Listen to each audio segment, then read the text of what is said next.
અમરેલીમાં પીએમ મોદીના 11 વર્ષના સુશાસનની ઉજવણી સંકલ્પથી સિદ્ધિ કાર્યક્રમ યોજાયો તેમજ પીએમ મોદીના 11 વર્ષના કાર્યોની પ્રદર્શનની અને પત્રકાર પરિષદ યોજાઈ। દેશના યશસ્વી પ્રધાનમંત્રી નરેન્દ્રભાઈ મોદીના કાર્યકાળને 11 વર્ષ પૂર્ણ થતા અમરેલી જિલ્લા ભાજપ દ્વારા સંકલ્પથી સિદ્ધિ સુધી કાર્યક્રમ યોજવામાં આવ્યો હતો।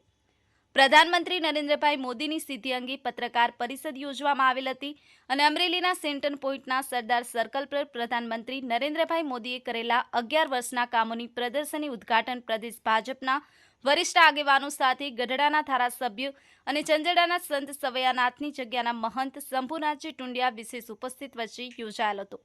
અમરેલી સાંસદ ભરત સુતરિયા, અમરેલી જિલ્લા ભાજપ પ્રમુખ અતુલ કાનાણી સાથે ગઢડાના ધારાસભ્ય શંભુ પ્રસાદ ટુંડિયા દ્વારા પત્રકાર પરિષદ યોજી અને પ્રધાનમંત્રી નરેન્દ્રભાઈ મોદીની સિદ્ધિઓ વર્ણવી હતી। પ્રધાનમંત્રી નરેન્દ્રભાઈ મોદીએ 11 વર્ષના સુશાસન દ્વારા બોર્ડ હોર્ડિંગ કટઆઉટમાં સિદ્ધિઓ વર્ણવી હતી।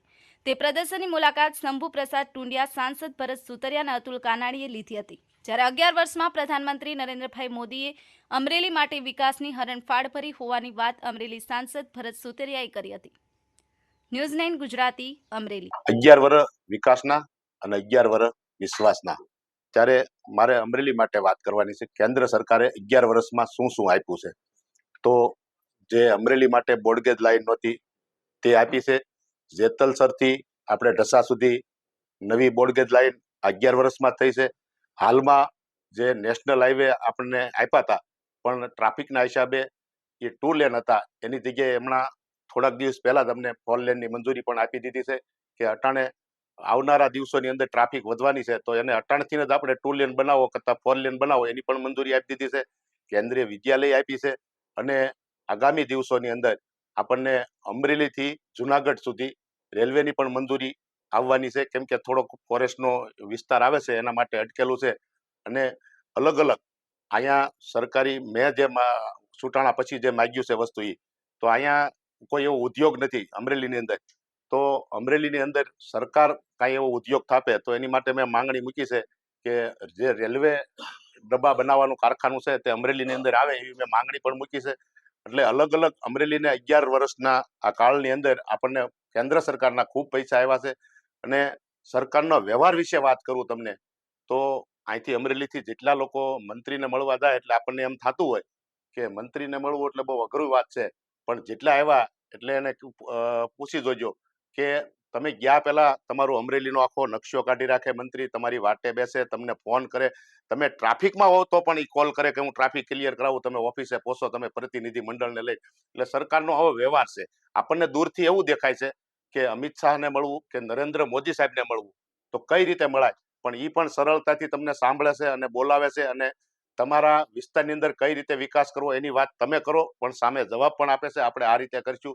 એવો આ 11 વર્ષનો નરેન્દ્ર મોદી સાહેબ પ્રધાનમંત્રી બન્યા ત્યારથી લગનનો અટાણ લગનનો એનો વિકાસની જે યાત્રા ચાલી છે એની અંદર અમરેલી માટે પણ કેન્દ્ર સરકારે ભરપૂર આપણને સહયોગ કર્યો છે, તે બદલ કેન્દ્ર સરકારનો ખૂબ ખૂબ હું આભાર માનું છું। ભારતીય જનતા પાર્ટીના વડપણવાળી નરેન્દ્ર મોદી સાહેબના આગેવાની વાળી સરકાર કેન્દ્રની છે, એમાં હું કહીશ કે છેલ્લા 11 વર્ષના ગાળામાં સેવા, સુશાસન, ગરીબ કલ્યાણ અને આ બધાની અંદર પારદર્શક વહીવટ થકી નવાના માધ્યમથી વિકાસની જે હરણફાળ ભરવામાં આવી છે એના એક નવા જ આખા માપદંડો અને પરિમાણો અમે સાધ્ય કરી શક્યા છીએ।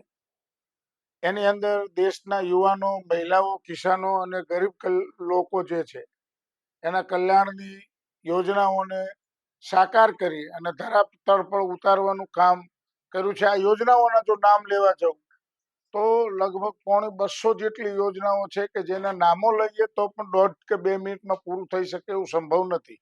અને એટલે 4 શ્રેણીના વિભક્ત નાગરિક સમૂહોને લાભાન્વિત કરવાનું કામ કર્યું છે। સાથે સાથે આપણા દેશની જે સુરક્ષા છે એ 2 પ્રકારે કરીએ છીએ, સરહદી સુરક્ષા અને આંતરિક સુરક્ષા।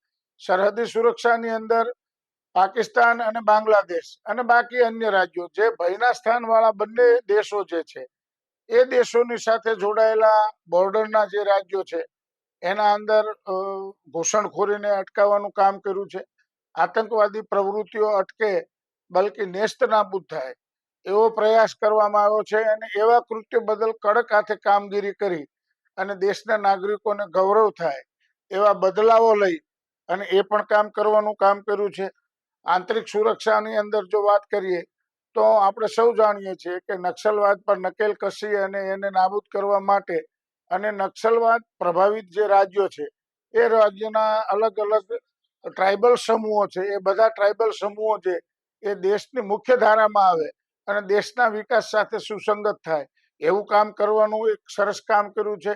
અને સાથે સાથે હું એ કહીશ કે આપણે બધા નજરમાં છે એમ દેશ જે છે એ આર્થિક દ્રષ્ટિએ જો જોવા જઈએ તો કઈ કેટલા નંબરે પડ્યો હતો અને આજે વિશ્વની 5મા નંબરની વિશાળ આર્થિક મહાસત્તા તરફ આપણો દેશ વધ્યો છે. અને હવે ત્રીજા શાસનનો અમારો ત્રીજો ચરણ છે, એની અંદર વિશ્વની ત્રીજી આર્થિક મહાસત્તા બનવા તરફ ભારત પ્રયાણ કરી રહ્યું છે એવું પણ અમે ગૌરવભેર કહી શકીએ છીએ. એટલે આમ જોવા જઈએ તો ગ્રામીણ દ્રષ્ટિએ કિસાનોની સમૃદ્ધિ અને શહેરી દ્રષ્ટિએ ઔદ્યોગિક ક્રાંતિના માધ્યમથી અનેકવિધ કામોથી આ સરકારે લાભાન્વિત કર્યા છે. ત્યારે 1.5 મિનિટમાં લાંબી વાત ન થઈ શકે, આપ સૌનો આગ્રહ છે એટલે મેં મારી વાત કરવાનો પ્રયાસ કર્યો છે. આમ કહેવા જઈએ તો સંપૂર્ણ રીતે સાંગોપાંગ દ્રષ્ટિએ 11 વર્ષની અંદર દેશની જનતા અને જુદા જુદા નાગરિક સમૂહોને લાભાન્વિત કરવાનું કામ ભારતીય જનતા પાર્ટીની નરેન્દ્રભાઈ મોદીના વડપણવાળી સરકારે કર્યું છે અને એની ઉજવણી અમે ગૌરવભેર કરી રહ્યા છીએ. આપ સૌ પણ એ માધ્યમને જનતા સુધી પહોંચાડો એવી અમારી વિનમ્ર ભાવે આપ સૌને અપીલ છે.